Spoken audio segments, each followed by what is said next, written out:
Study point है जो हमें स्टडी करना है क्लास 10th के लिए।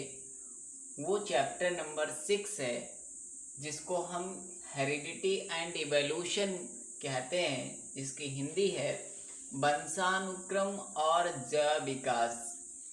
तो ये दोनों टॉपिक है जो इसकी अलग अलग हम स्टडी करेंगे और अलग अलग स्टडी करने के पश्चात हम वंशानुक्रम को अलग रखेंगे और जैव विकास के स्टडी अलग करेंगे। तो इस तरह स्टूडेंट आज का जो हमारा टॉपिक होता है वो टॉपिक है हमारा इवोल्यूशन।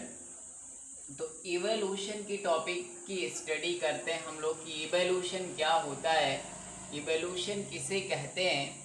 तो इवोल्यूशन शब्द का जो निर्माण हुआ है, इवोल्यूशन शब्द जो बना है वो दो शब्दों से मिलकर बना है। ई इजकल टू होता है आउट, मतलब किसी चीज का बाहर आना, और वाल्विंग मतलब होता है टू रोल, जिसका मतलब हो गया अनफोल्डिंग टू रिवेल मॉडिफिकेशन। अगर हम इसकी हिंदी बात करते हैं तो जैव विकास का शाब्दिक अर्थ होता है किसी वस्तु का फैलकर समय समय पर हुए परिवर्तन को प्रदर्शित करना। ये जैव विकास का मतलब होता है। क्या होता है? किसी सिमटी हुई वस्तु का फैलकर समय समय पर हुए परिवर्तन को प्रदर्शित करना, ये जैव विकास का शाब्दिक अर्थ होता है। अब स्टूडेंट हम क्या करते हैं, डिफिनेशन को पढ़ते हैं। इवोल्यूशन का डिफिनेशन क्या होता है? तो इवोल्यूशन का जो डिफिनेशन है वो हमने थर्ड डिफिनेशन को डिफाइन किया है। 3 डिफिनेशन हमने बताया है, जिसमें से फर्स्ट डिफिनेशन जो है वो लिखा है the process by which different kind of living organism are believed to have development from earlier form during the history of the earth। एक ये डिफिनेशन है, आप इसे लर्न कर सकते हैं। दूसरा डिफिनेशन है formation of most developed animal from post cell step to step is called evolution. ये भी एक इजी डिफिनेशन है। अथवा जो थर्ड डिफिनेशन है वो है the process of growth and development, the process of growth and development organism from similar cell is called evolution. अगर हम इसकी हिंदी निकालते हैं तो इसकी हिंदी होता है कि समान प्रकार के जीवों से विभिन्न प्रकार के जीवधारियों के विकास को ही क्या कहते हैं? जैव विकास कहते हैं। या थोड़ा एक और स्टैंडर्ड परिभाषा हम आपको बताते हैं इसकी हिंदी में इसका डिफिनेशन जो होगा, परिभाषा जो होगा वो है प्रारंभिक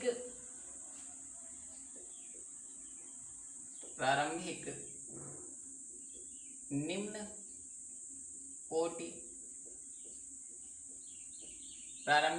कोटि के सरल जीवों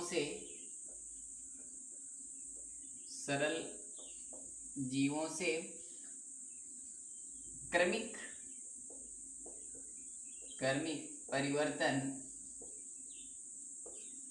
परिवर्तन द्वारा अधिक विकसित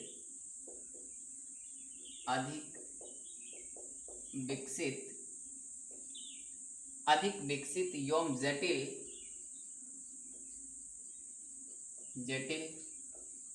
जीवों के निर्माण को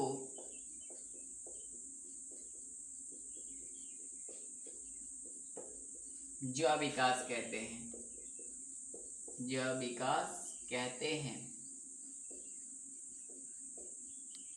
ये एक डिफिनेशन हो गया। तो इस तरह स्टूडेंट आप केवल एक डिफिनेशन लिखोगे। अगर आपसे ये क्वेश्चन पुट अप होता what is evolution, what is evolution means जैव विकास क्या है, तो आप उसके लिए इन डिफिनेशन में जो इजी लग रहा है आपको इंग्लिश में वो डिफाइन करोगे, अथवा फिर हिंदी में आप इसको डिफाइन कर दोगे।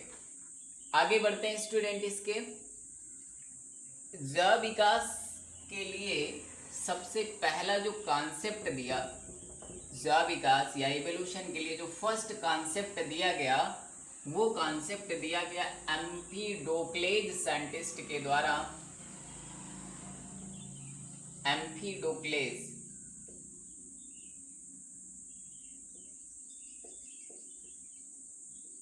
एम्फीडोक्लेज साइंटिस्ट के द्वारा जैव विकास के लिए फर्स्ट कॉन्सेप्ट दिया गया, इसीलिए एम्फीडोक्लेज साइंटिस्ट को father of concept of evolution कहते हैं। इसके बाद 19वीं सदी में, 19वीं सेंचुरी में, 19वीं सदी में जैव विकास को परिभाषित करने के लिए, जैव विकास को बताने के लिए कि जीवों का विकास कैसे हुआ, इसको बताने के लिए बहुत सारे फिलासफर या साइंटिस्ट वो अपने सिद्धांत को प्रतिपादित करते रहे, जिसमें लैमार्क आते हैं, डार्विन आते हैं और हिंगो डेब्रिज आते हैं। इसके अलावा अल्फ्रेड रसल साइंटिस्ट भी इसमें सम्मिलित हैं। तो यहाँ पे स्टूडेंट हम किसी एक साइंटिस्ट के द्वारा जैव विकास के बारे में दिया हुआ सिद्धांत की स्टडी किया जाता है। तो यहाँ पे हम सबसे पहले लैमार्क के सिद्धांत की स्टडी करते हैं। लैमार्क ने जैव विकास के लिए कौन कौन से सिद्धांत बताए, तो यहाँ हम हेडिंग क्या करते हैं, लैमार्क थ्योरी, या इसी को हम और भी लिख सकते हैं लैमार्किज्म, लैमार्कवाद। लैमार्क का जो पूरा नाम था स्टूडेंट, वो था जीन बैपिस्ट डी लैमार्क। ये लैमार्क का पूरा नाम है, जीन बैपिस्ट डी लैमार्क। इसके बाद लैमार्क ने एक बुक लिखा, अपना एक बुक लिखा। उस बुक को कहते हैं फिलॉसफिक जोलॉजी कहते हैं उसको। और उसी बुक में उसने जैव विकास से संबंधित जो सिद्धांत था उसको प्रतिपादित किया। अब जैव विकास से संबंधित सिद्धांत लैमार्क के कौन कौन से हैं, कौन कौन से नहीं हैं, इसके लिए अब हम पढ़ते हैं। यहाँ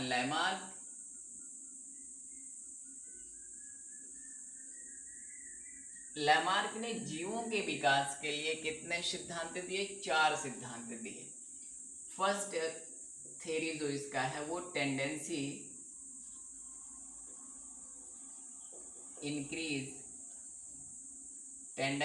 to increase in size,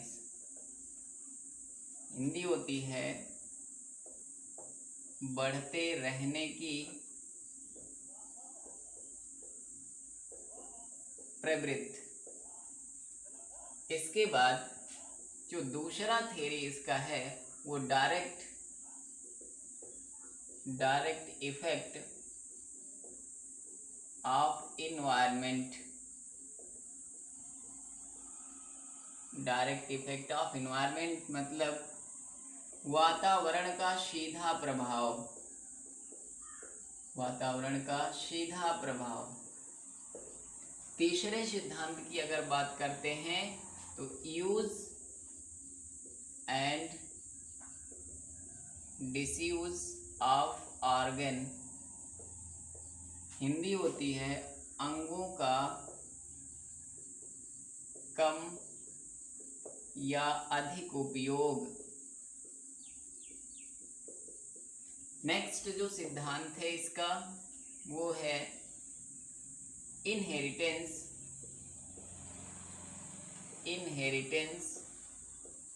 acquired character, Hindi होता है उपार्जित लक्षणों की वंशानुगत। तो इस तरह से लैमार्क ने जीवों के विकास के लिए कितने सिद्धांत दिए? 4 सिद्धांत बताए, जिसमें से पहला सिद्धांत बढ़ते रहने की प्रवृत्ति, वातावरण का सीधा प्रभाव, अंगों का कम या अधिक उपयोग और उपार्जित लक्षणों की वंशानुगत। लैमार्क के सिद्धांत को इस उपार्जित लक्षणों की वंशागति के सिद्धांत के नाम से भी जानते हैं, अर्थात जो लैमार्क का सिद्धांत है वो इनहेरिटेंस एक्वायर्ड कैरेक्टर के नाम से भी जाना जाता है। अब लैमार्क के एक एक सिद्धांत की स्टडी करते हैं। तो लैमार्क का जो फर्स्ट सिद्धांत है वो है बढ़ते रहने की प्राकृतिक प्रवृत्ति। ये एक मान लेते हैं यर्थ है और इस पे बहुत सारे जीवधारियों का निर्माण हुआ। ये जीवधारी हैं, ऑर्गेनिज्म हो गए। तो ये पृथ्वी पर बहुत सारे जीवधारियों का निर्माण हुआ। अब इसके बाद लैमार्क के फर्स्ट रूल्स का स्टडी करते हैं, इन जीवों पे फॉलो करवाते हैं। तो लैमार्क के पहले सिद्धांत के अनुसार पृथ्वी पर उपस्थित सभी जीवधारियों में बढ़ते रहने की प्रवृत्ति होती है, जिससे जीवों के शरीर तथा उनके अंगों का विकास स्वतः होता रहता है। बस इतना सा सिद्धांत पहला है लैमार्क का। क्या लिखेंगे कि लैमार्क के प्रथम सिद्धांत के अनुसार पृथ्वी पर उपस्थित सभी जीवों में बढ़ते रहने की प्रवृत्ति होती है, जिससे उनके शरीर का और शरीर के अंगों का विकास स्वतः होता है। तो अब इनमें बढ़ते रहने की प्रवृत्ति है, तो ये क्या हुआ, इन जीवों का विकास होने लगा, इन जीवों की वृद्धि हो गई। अब दूसरा रूल फॉलो करवाते हैं, और दूसरा रूल क्या है, वातावरण का सीधा प्रभाव। वातावरण का सीधा प्रभाव। अब ये जीवधारी जब वृद्धि कर जाएंगे तो वृद्धि करने के पश्चात इनकी आवश्यकताएं अनंत हो जाती हैं। तो अपनी आवश्यकता के अनुसार ये सभी जीवधारी क्या करते हैं, वातावरण में इधर उधर मूवमेंट करते हैं, इधर उधर क्या करते हैं, गति करते हैं। तो जब गति करते हैं तो उस समय वातावरण का इन पे जो प्रभाव पड़ता है उसी को हम कहते हैं वातावरण का सीधा प्रभाव।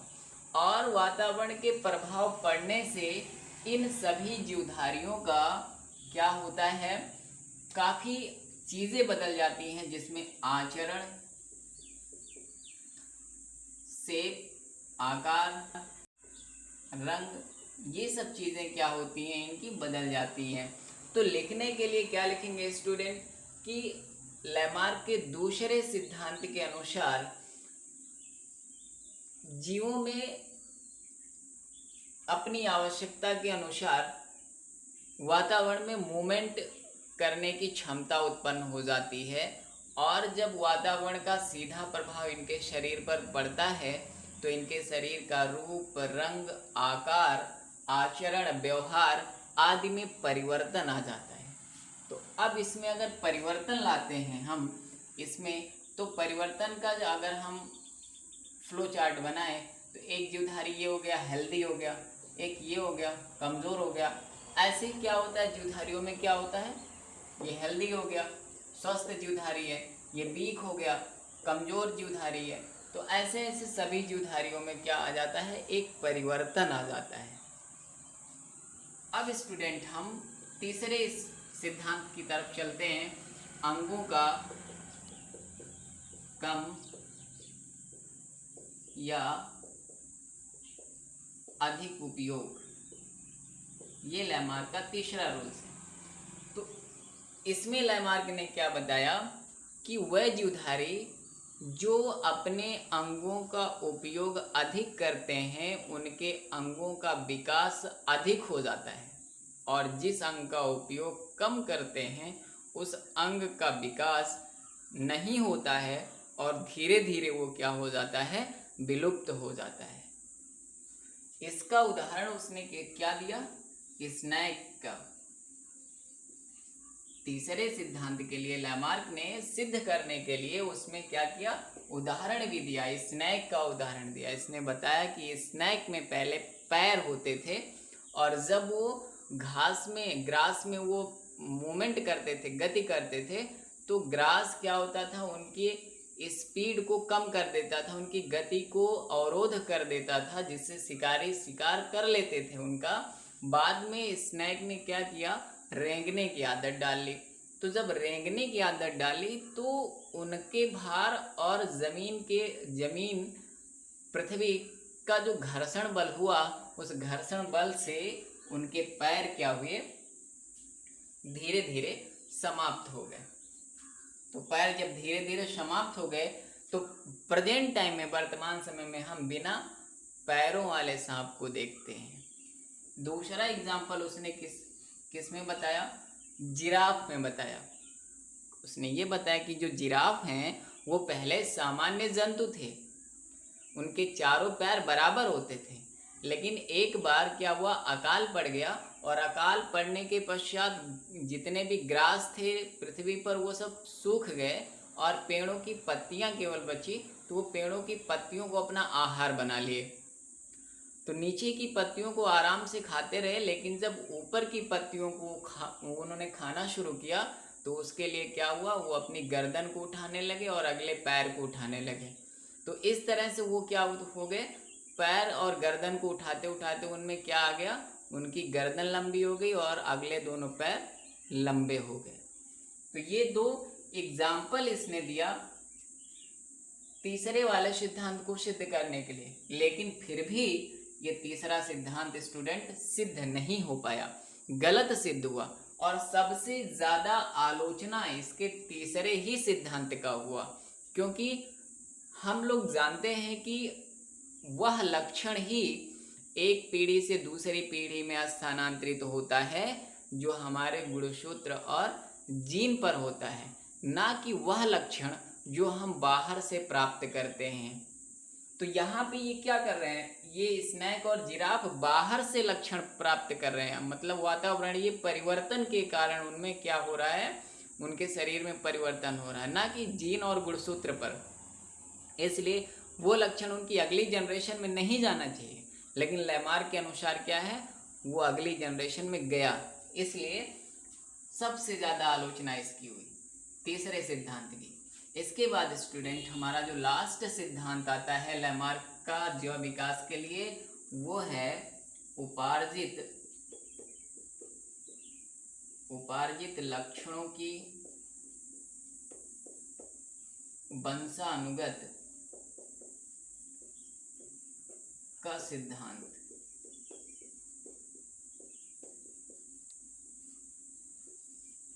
अब इस रूल्स में क्या होता है, लैमार्क के इस नियम के अनुसार वातावरण के सीधे प्रभाव होने से भी स्टूडेंट हमने देखा था कि क्या हुआ था, जीवधारियों में परिवर्तन हुआ था, और अंगों के कम या अधिक उपयोग करने से भी जीवधारियों में क्या आया, परिवर्तन आया। और वो परिवर्तन क्या हुआ, उनकी अगली जनरेशन में स्थानांतरित हो गया। तो लैमार्क के इस सिद्धांत के अनुसार वातावरण का सीधा प्रभाव पड़ने से, अंगों का कम या अधिक उपयोग करने से जीवधारियों में जो परिवर्तन हुआ, वह परिवर्तन उनका लक्षण हो गया, और वही परिवर्तन जब उनकी अगली जनरेशन में, अगली पीढ़ी में स्थानांतरित हुआ, तो इसे हमने क्या कहा, उपार्जित लक्षणों की वंशानुगति का सिद्धांत। नाम से ही स्पष्ट, उपार्जित माने जो हमने प्राप्त किया, मतलब इन जीवों ने जो प्राप्त किया वो है उपार्जित, और लक्षण जो परिवर्तन था, और वंशानुगत माने उनके अगली जनरेशन में स्थानांतरित होता गया। तो इस तरह से जीवों के विकास के लिए लैमार्क का सिद्धांत जो है वो इतना आप डिस्क्राइब कर सकते हो। अगर आपको एग्जाम में पूछा गया व्हाट इज लैमार्किज्म, लैमार्कवाद क्या है, तो आप इतना पूरा डिस्क्राइब करोगे 4 सिद्धांत को। कौन कौन से सिद्धांत को? बढ़ते रहने की प्राकृतिक प्रवृत्ति, वातावरण का सीधा प्रभाव, अंगों का कम या अधिक उपयोग, और अगला क्या है? उपार्जित लक्षणों की वंशानुगत।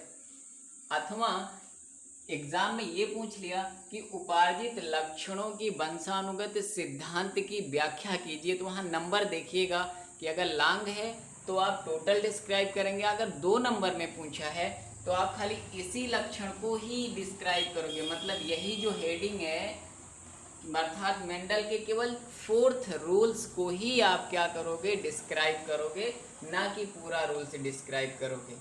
ओके।